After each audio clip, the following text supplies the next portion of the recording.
Ready to explore the cutting edge of digital infrastructure? I'm Carrie Charles, your host of Let's Get Digital. Join me as we dive into the ideas, technologies, and leaders transforming the way we connect, from wireless telecom to fiber networks, data centers, and beyond. Sponsored by Broadstaff in partnership with RCR Wireless News. Now, let's dive in and let's get digital. Welcome to Let's Get Digital. This is Carrie Charles. I'm your host, and I am absolutely thrilled that you are here. You are in for a phenomenal show. I have with me today Wes Cummins. He is the founder and the CEO of Applied Digital. Thank you for coming on the show, Wes. Carrie, thanks for having me. I appreciate it.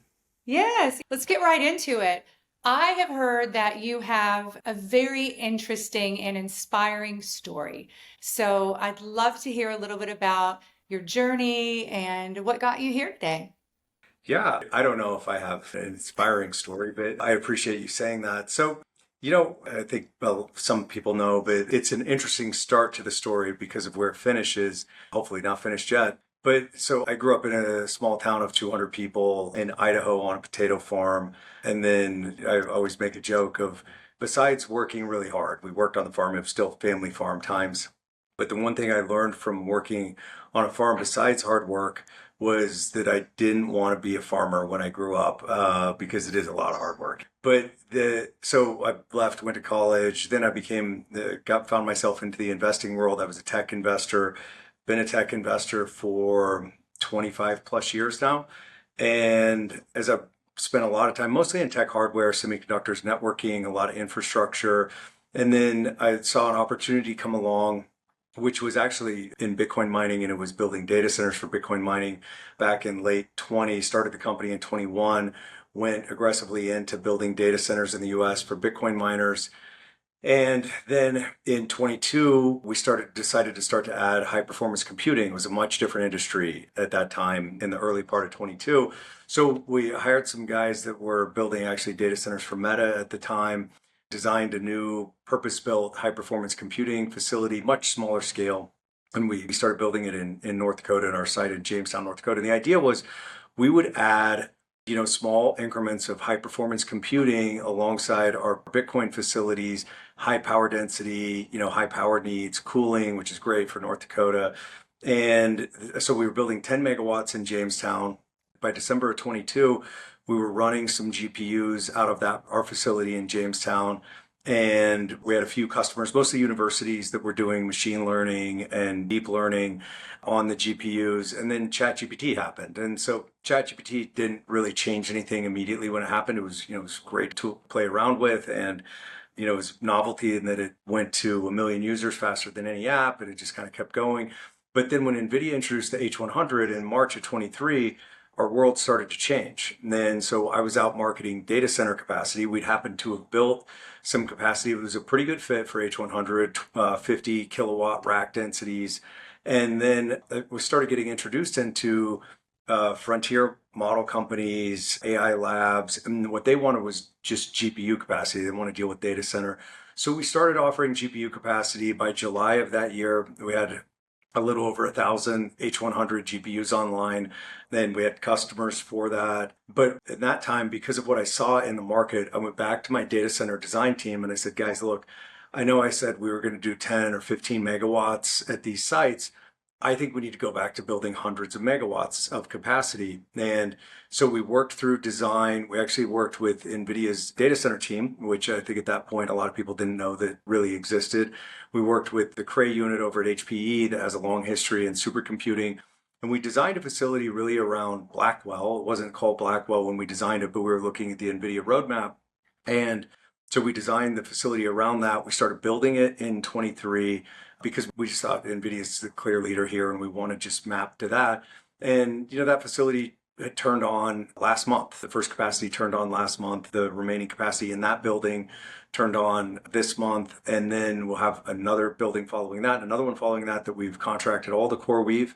And then we have another campus that looks similar to our Ellendale, North Dakota campus, also in North Dakota, that we've contracted to a investment grade hyperscaler. So we target CoreWeave plus the 5 investment grade hyperscalers, which are Microsoft, Amazon, Oracle, Meta, Google. And so it's one of those. We haven't been able to disclose which one of those it is. So we're off and running and we're building at large scale, and there's a lot of work, and we can talk about what went around that. But to bring this full circle is we're doing this in small agricultural based towns, both of them right now in North Dakota. We're looking at other towns. But for me, it's a really personal journey, and interesting for me to be able to bring the absolute leading edge of technology to a town that's similar in size to what I grew up in, right? I mean, Ellendale's 5 times the size of what I grew up in, but it's still a very small town, great people, great community. We work really closely with the community and really try to be instrumental in positive change. And the projects that we're doing are just such a perfect fit for these communities. And that it's a bit of a headache when we're doing the construction part of it. But at the end, you bring a few hundred jobs, maybe 300-400 jobs into a location. You don't change the face of the community. You create a massive amount of tax revenue for the community. So now Allendale, North Dakota becomes the wealthiest school district in the state. The community, things that you don't think of. So you go to these towns, and now all of a sudden they were doing special tax assessments to fix their sewer system, to do their fresh water, fix a road. And now all of a sudden they have a budget that they can fund all of these programs without taxing the residents. Because what you'll find in these small towns is typically property tax is higher than it would be, in a larger city, because you have to provide these same essential services. And then it also has been rewarding in that it has actually allowed people who grew up in Ellendale, North Dakota, left because there was no real job prospect in Ellendale, North Dakota, and they've actually come back to work at our facility and their families there. And it's really interesting to me and rewarding, and how it's kind of went very much full circle, coming from a small town. We're the people left behind. We're the last ones to get the internet. I think my parents stopped using dial-up internet in like 2018. And they still live there. But so it is a good full circle story. I am hearing about applied digital everywhere. And in fact, I was at a meeting this morning with entrepreneurs, and it's just a smaller mastermind. And somebody in the meeting said, I just bought the applied digital stock today. And I said, well, that's interesting because I'm interviewing the CEO today. So congratulations on all your success. And are you talking about the Polaris Forge 2? Was that what you were just talking a little bit about? Polaris Forge 1 is in Ellendale, North Dakota. Polaris Forge 2 is in Harwood, North Dakota. So in Polaris Forge 1 is where we've contracted CoreWeave for 400 megawatts of critical IT load. And in Polaris Forge 2 is where we've contracted the investment grade hyperscaler, building the same designs. Our building design, we put a lot of work into this. We're on our 4th generation of data center design. So we've made a lot of improvements, I would say, both in the scale, the flexibility, the speed at which we can build these now, and the cost at which we can build them, and then efficiency. And the flexibility is key for the future, right? Because I always make a joke that operating in the AI ecosystem is like operating in dog years. And it truly is, and the change is so fast. And so we're building assets that we expect to last for 30 to 50 years. Then we need to try to future-proof those as much as possible. So we give those as much flexibility as we possibly can in these. But yeah, we've made a lot of progress. We started the company 5 years ago, and now, so we still operate 300 megawatts of Bitcoin data centers, but now we have 700 megawatts of critical IT load under construction, 16 billion of contracted revenue between 2 customers over 15 years. So it's been an eventful year. I mean, it's been a lot of work and a lot of stress, but it's been a really good, rewarding year so far. But the year's not finished yet. Let's see how it finishes out and see what else we can do. That's incredible. And 5 years. What is your signature advantage? How did you do this? Give me a secret. There's no real secret other than we were early. So, in 2023, I know it was only 2 years ago, but again, dog years, right? And so when I saw what was happening and I saw the demand level, and at that time, the real focus was could you procure H100s from Nvidia, right? There was no ability to procure these. So if you placed orders, you weren't getting delivery for 6+ months. And so everyone was very focused on procuring the GPUs. And me, with my history and background as a hardware investor, I thought to myself that, they're going to fix wafer throughput at TSMC. They're going to fix the CoWoS packaging, the advanced packaging for the semiconductors. They're going to fix bottlenecks in transceiver manufacturing. And so like they'll fix all of this, but then what will happen is the GPU supply chain itself will balance out with the demand. But I was looking at the data center space and I'm going, where are we going to put all of these GPUs? And eventually, I think I tweeted about this in the summer of 23. I said data center space is going to be the issue. Eventually, that's going to be the issue. And I thought it might be all the way to 25. It could happen in 24. But there was so little of this high power density data center capacity in the market because the vast majority of data center capacity was built for streaming and all of our video apps and pictures and messaging. And all of those are really CPU based data centers. And they only need, like, I think the average density, power density is like 7 kilowatts a rack. And then if you want to be efficient with H100, you need to be at 50. And then when we look at Blackwell now where we're deploying, it's at 135 kW a rack. And so the power densities went up. And so now you need different style of cooling because you like air cooling works to about 50 kW. And then you need liquid cooling after that. And so I was just working through this in my mind and going, how are we going to get power? How are we going to get permits? And how are we going to build and deal with the supply chain?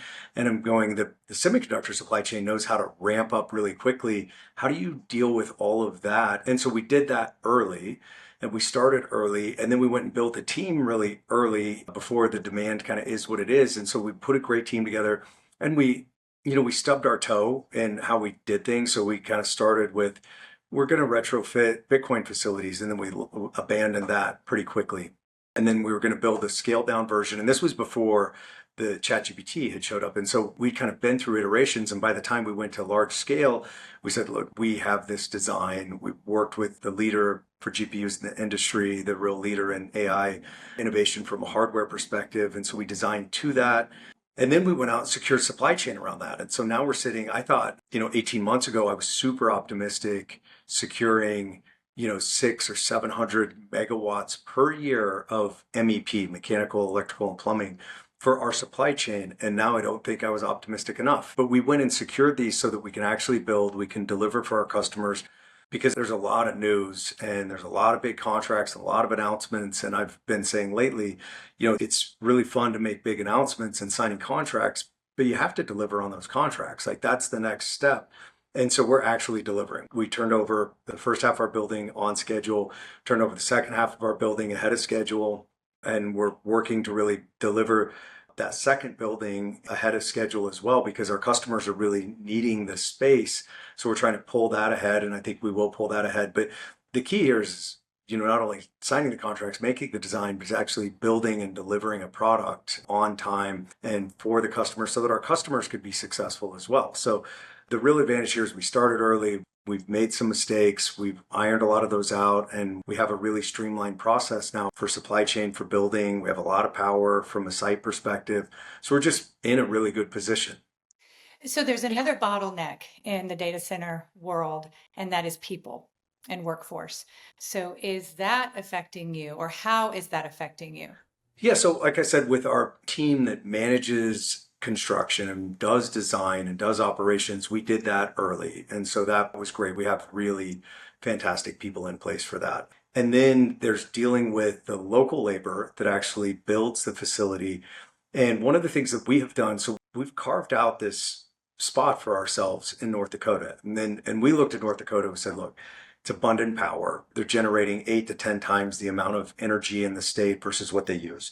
The former governor, Doug Burgum, who's now Secretary of Interior, one of his biggest agenda items in the state when he was governor was we want to use the power, the energy that the state generates for the economic benefit of the state rather than exporting it. Here we are, right? So we bring that use right into the state. And we started with Bitcoin and now we're doing it with AI data centers. So you have that. You have a cold climate, which is phenomenal.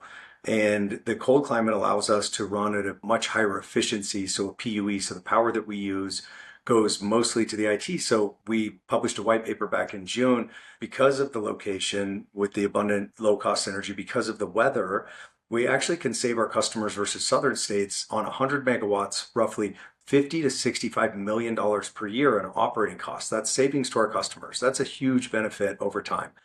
And so we're signing 15-year contracts, so you can just do the math. And even, that's on 100 megawatts, $750 million on the low end that you're saving over that contract length. So big deal there. And then a lot of fiber in the state from a connectivity standpoint, because you have a lot of cross-country routes that run through North Dakota. But here, back to the point of the question, we're creating a data center region there, and we're the only ones doing it.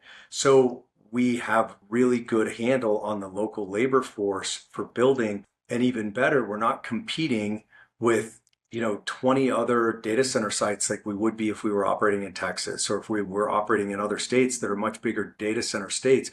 And we're creating the region ourselves. We're creating the data center region in North Dakota. And now we have two hyperscalers in North Dakota. I think we'll add more to North Dakota. We'll add some to South Dakota as well and just create that region, but have that labor force that's more captive to Applied Digital instead of us plus, an electrician or a plumber can just drive 20 or 30 miles down the road and get a 10% raise.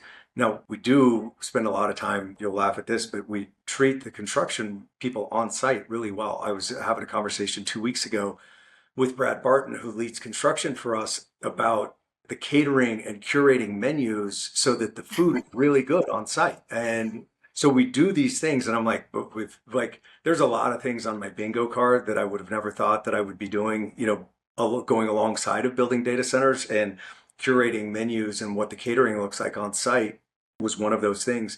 But we do, we want to be a great place to work when you're on site so that we retain the labor that's there and is already done. If they're doing building 1, we want them for building 2 and building 3 and building 4. So it's just easier to retain that labor. But it is, in a lot of areas, it's a huge issue. Yes, I agree. The, performance drives culture, and obviously everything you're doing is in alignment with that, including feeding the construction people. So tell me a little bit about your culture. And you are scaling fast. What does it look like? And what does leadership look like inside of this, this rapidly scaling environment? Yeah, so the day I started the company, my number one goal from a culture perspective was I wanted to create a company where people were excited on Sunday night, right? That was number one for me. I want people to be excited on Sunday night, and I want them to, feel like we're making a difference. They get to see their impact inside the company. And we're a small, we've gotten to be much bigger, but we're still, in my view, a small company. We very much try to create an underdog mentality, which is, it's always great to have that. I'm a big sports person. So, I always talk to people like I feel like I'm now the head coach of the football team, right? And so but we have an underdog mentality. And then I would just say that the culture outside of that is we just get stuff done, right? We make it happen. I have a lot of problem solvers inside the org. We've hired just the right people. We've been growing fast, so you don't always hire the right ones. We've had some mistakes there for sure. But we hire the right people that can get the job done, put them in the seat, and just let them run. And so I try to remove those roadblocks for people to let them do what they do best. And, we hired Todd Gale, who runs data center design for us. That was a huge hire, and he's just been an absolute home run for the company.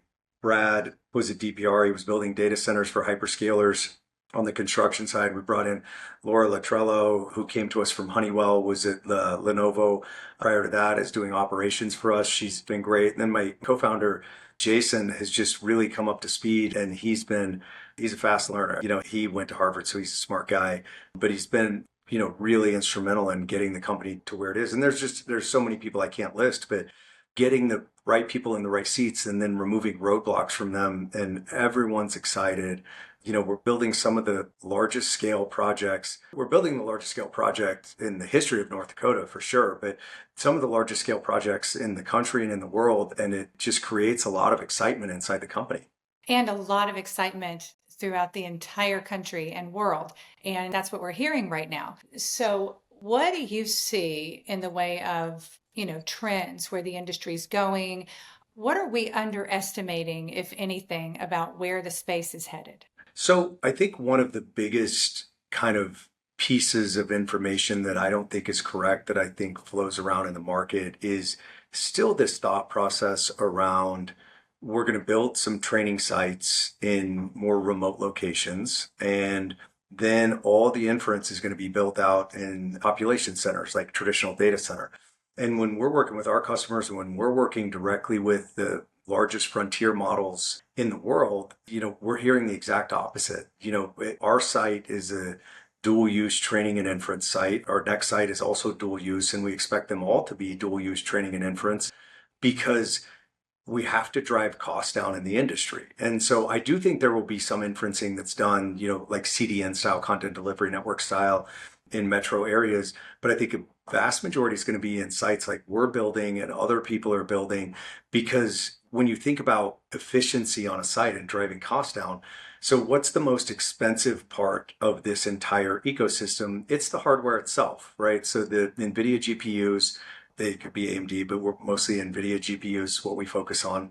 So that's the most expensive part. And so that means you need to get as close to 100% utilization as you possibly can out of those GPUs. So you want them in a location where if they're not being used for training, they can be used for inference. And if they're not being used for inference, they can be used for training. And so you don't want a location where you have, tens of thousands of GPUs sitting around and, the entire country's asleep. And so, the usage goes from 95% down to 5%, and you don't have anything else to do with those. And that's 10 hours out of the day. It drives your cost up way too high. And so we see a lot more sensitivity around cost in the whole ecosystem. And that's just been tech, from the history of tech, is you got to get the costs down over time. It's how, we're sitting with laptops on our desks that are, significantly more powerful than mainframes were at a fraction of the cost. But we're doing the same here. But one of those key steps is you need 100%, as close to 100% utilization as you can get out of these GPUs. And so I think the trend is really for these large scale sites, and they're not going to be built in metro areas. And this is where most of the inferencing is coming from anyways at this point. So that's probably the biggest one, and the trend that I expect to continue is just more and more scale. We're talking with some customers at our sites about, I'm a really optimistic guy. I have to be an optimistic guy to be crazy enough to go build a $1.2 billion building in the middle of nowhere with no customer, right?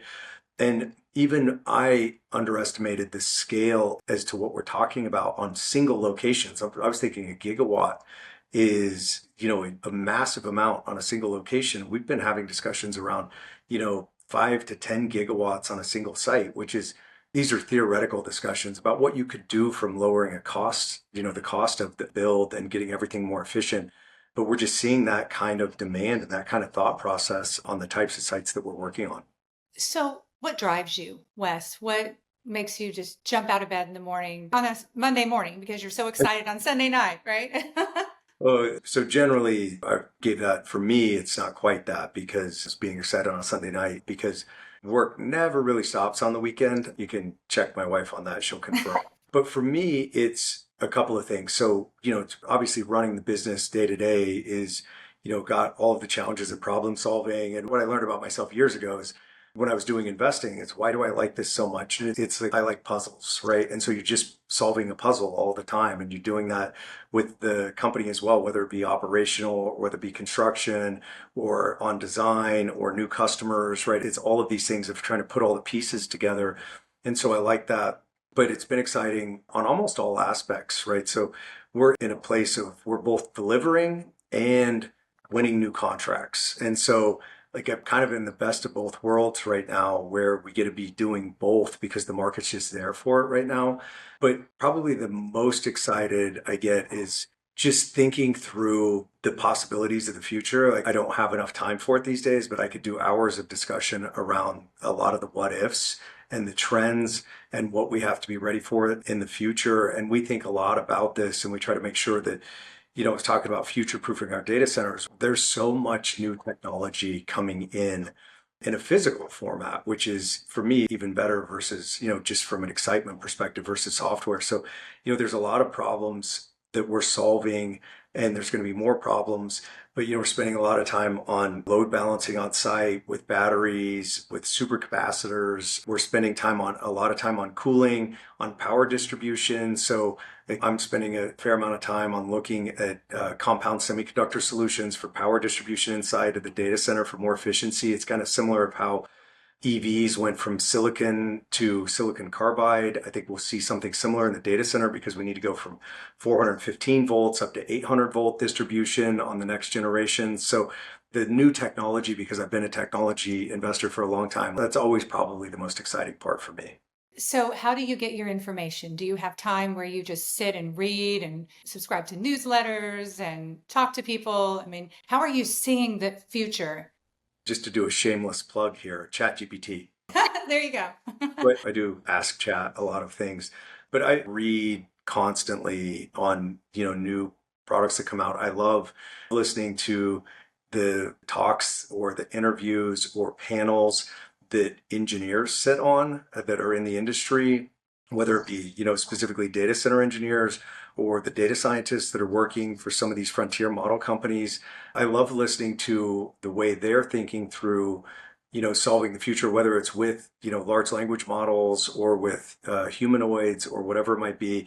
But I love listening to a lot of those interviews because, like reading articles is great, but like hearing from also like very smart people that have digested a lot of information or sitting on the front lines. Like that's one of my favorite places to get information. So it's 2035. Tell me about Applied Digital. So 2035, again, reminder, dog years for AI. But for us, when I look out to the future, we're executing and we're in discussions with almost every single hyperscaler and advanced discussions in some cases for new campuses. And when I look out to the future, it was a big breakthrough when we landed CoreWeave, right? That's our first contract. That was a big relief for me. Again, that big risk on that building in Ellendale. And then we have our second one. We're just gaining momentum. And we've been qualified with basically every hyperscaler. I have different conversations now than I did a year ago, where a year ago, if I sat down with a hyperscaler, it would, be 15 or 20 minutes of explaining who we are and what we do. Now we're known, so we just get right down to what, here's what's available and what we can build for you. And then, and then the price talk always shows up. But we have the 2 campuses. I think we'll get a third and a fourth and a fifth. And if I have 5 of these campuses amongst different customers, they all go to over a gigawatt. So if I'm looking at what can we actually build, and I look through that pipeline through 2030 or 2031, we could build that out, right? We could build out 5+ gigawatts of capacity for these tenants, and they're all great tenants. A lot of stability, contracted revenue, so we get great visibility.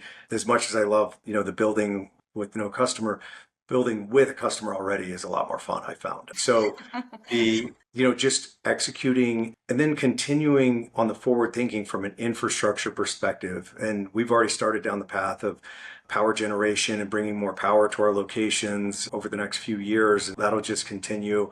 And so we have kind of our hands in every part of the ecosystem. We stay away from, being in like an actual, language model or doing any data scientists ourselves, but we try to be the best at what we do and as forward looking as we can be. And we're seeing that, really start to pay dividends for us as far as the interactions with current customers, potential customers, and kind of the scale that I think our company can be by 2035.